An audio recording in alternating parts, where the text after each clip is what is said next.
कि मैं कोई तकरीर करने खड़ा नहीं हुआ। मैं अपनी आप बीती इस हाउस के सामने रखना चाहता हूं कि एक सियासी कारकुन के तौर पे मैं एक लॉ ग्रेजुएट हूं, एक मिडिल क्लास से एक सियासी कारकुन हूं। किस तरह मुझे इसी तौहीने अदालत के कानून का निशाना बनाया गया सिर्फ इसलिए कि उस वक़्त के हालात में मैं अपनी लीडरशिप और एक नज़रिए पे खड़ा था। पनामा का केस जब शुरू हुआ तो अदालती कार्रवाई देखने मैं वहाँ जाया करता था, अपनी पार्टी को रिप्रेजेंट भी करता था। अदालती कार्रवाई के बाद यकीनन बाहर मीडिया से सवाल जवाब होते थे, हम अपनी बात करते थे, अपनी राय का इजहार करते थे। और उस वक़्त यानी मेरे तौहीने अदालत के नोटिस से कोई 6 महीने पहले उसी बेंच के एक मोहतरम जज साहब जो रुकन थे, इजाजुल एहसन साहब, उन्होंने कहा कि हम पहले ज़रा वज़ीर आज़म को सॉर्ट आउट कर लें, उसके बाद ये जो बाहर जाके बात करते हैं इनको भी सॉर्ट आउट करेंगे। ये आगाज़ है।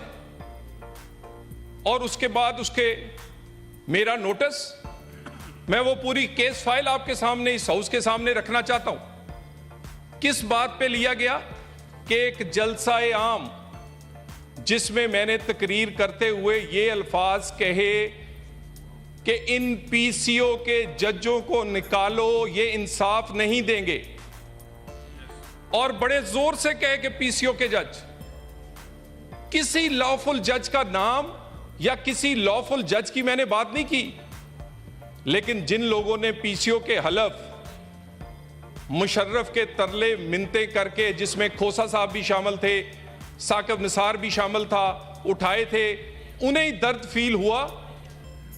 मुझे तौहीने अदालत का नोटिस मिला। उस तौहीने अदालत के नोटिस में पूरे पाकिस्तान में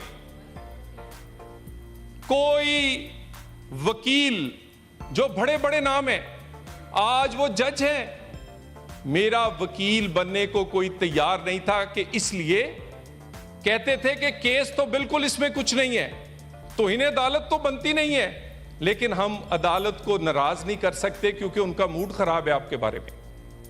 इसमें वो जज साहिबान के मैं नाम नहीं लेना चाहता, आज जज हैं वो। और उस सूरत हाल में हमारी क़यादत ने बात की आसमा जहांगीर साहिबा से। उन्होंने कहा कि वो केस लड़ेंगी, लेकिन वो केस पेश होने से पहले उसी फोन कॉन्वर्सेशन में उसके गवाह आजम नज़ीर तारड़ साहब भी हैं, वो वफात पा गई। उसके बाद भी मुझे 2 तारीखों पे कोई वकील नहीं मिला। मैं एहसानमंद हूं, ये हमारे हाउस के मेंबर भी हैं कामरान मुर्तजा साहब, पूरे पाकिस्तान में मुझे कोई वकील नहीं मिला, तो इन्होंने कहा चलो मैं तुम्हारे साथ खड़ा होता हूं। जनाबे वाला, आप ये देख लें कि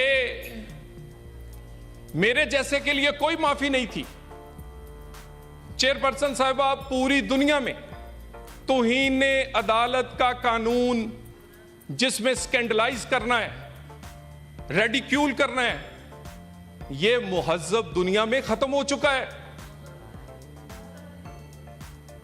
इस वाली साइड मुहज्जब ही है, ये खत्म हो चुका है। लेकिन आज भी हम 19वीं सदी के वो सारे हथकंडे सिर्फ इसलिए इस्तेमाल करते हैं कि लोग अपनी बात ना कह सकें।